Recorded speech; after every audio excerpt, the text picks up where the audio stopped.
जय माता दी। नवरात्रि का छठा दिन माँ कात्यायनी की कथा। बहुत समय पहले की बात है। पृथ्वी पर असुरों का अत्याचार बहुत बढ़ गया। उन सब में शक्तिशाली राक्षस था महिषासुर। उसने कठोर तपस्या करके भगवान ब्रह्मा से वरदान प्राप्त कर लिया कि कोई देवता उसे मार नहीं सकेगा। वरदान पाकर महिषासुर अत्यंत अहंकारी हो गया। उसने देवताओं पर आक्रमण कर दिया और स्वर्गलोक पर अधिकार कर लिया। देवता भयभीत होकर भगवान विष्णु और भगवान शिव के पास पहुँचे और उनसे सहायता मांगी। देवताओं की पीड़ा सुनकर भगवान विष्णु, शिव और ब्रह्मा बहुत क्रोधित हुए। उनके तेज से एक दिव्य प्रकाश उत्पन्न हुआ। यह प्रकाश इतना प्रचंड था कि पूरे ब्रह्मांड में फैल गया। उसी दिन प्रकाश से एक अद्भुत देवी का जन्म हुआ, माँ कात्यायनी। माँ कात्यायनी का जन्म महर्षि कात्यायन के घर हुआ था, इसलिए उनका नाम कात्यायनी पड़ा। वे अत्यंत सुंदर, तेजस्वी और शक्तिशाली थीं। उनके 4 भुजाएं थीं। एक हाथ में तलवार, दूसरे हाथ में कमल, तीसरे हाथ में वर मुद्रा, चौथे में अभय मुद्रा। उनका वाहन सिंह था, जो शक्ति और साहस का प्रतीक है।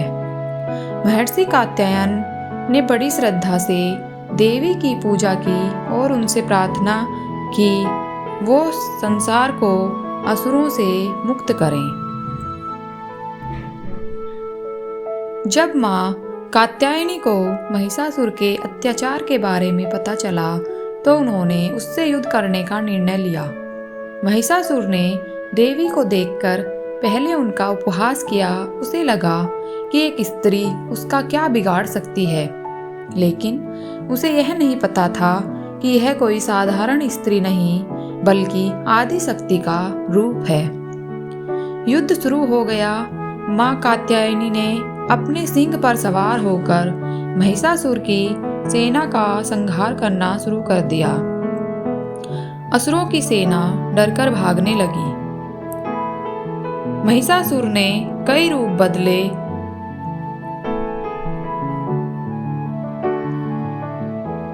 कभी वह भैंसा बना, कभी सिंह, कभी हाथी, लेकिन माँ कात्यायनी हर बार उसके रूप को पहचान लेती और उसे परास्त कर देती।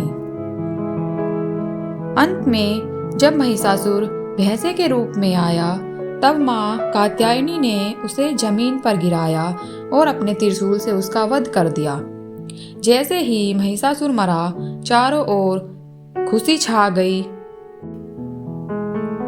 देवताओं ने फूलों की वर्षा की और माँ की जय जयकार करने लगे। नवरात्रि के छठे दिन माँ कात्यायनी की पूजा की जाती है। माना जाता है कि वे साहस और शक्ति प्रदान करती हैं। उनके आशीर्वाद से सभी बाधाएं दूर होती हैं। विवाह में आने वाली समस्याएं भी दूर होती हैं। भक्त इस दिन माँ को शहद का भोग लगाते हैं, जिससे जीवन में मधुरता आती है।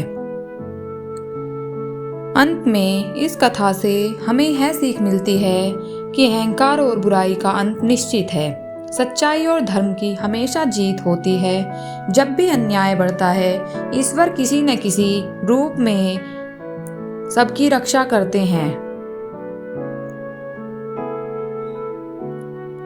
अगर आपको माँ कात्यायनी की यह कथा अच्छी लगी हो तो हमारे चैनल को सब्सक्राइब करना न भूलें। लाइक, कमेंट और शेयर करें। अगर कोई गलती हुई हो तो उसे नीचे कमेंट बॉक्स में अपनी राय दें।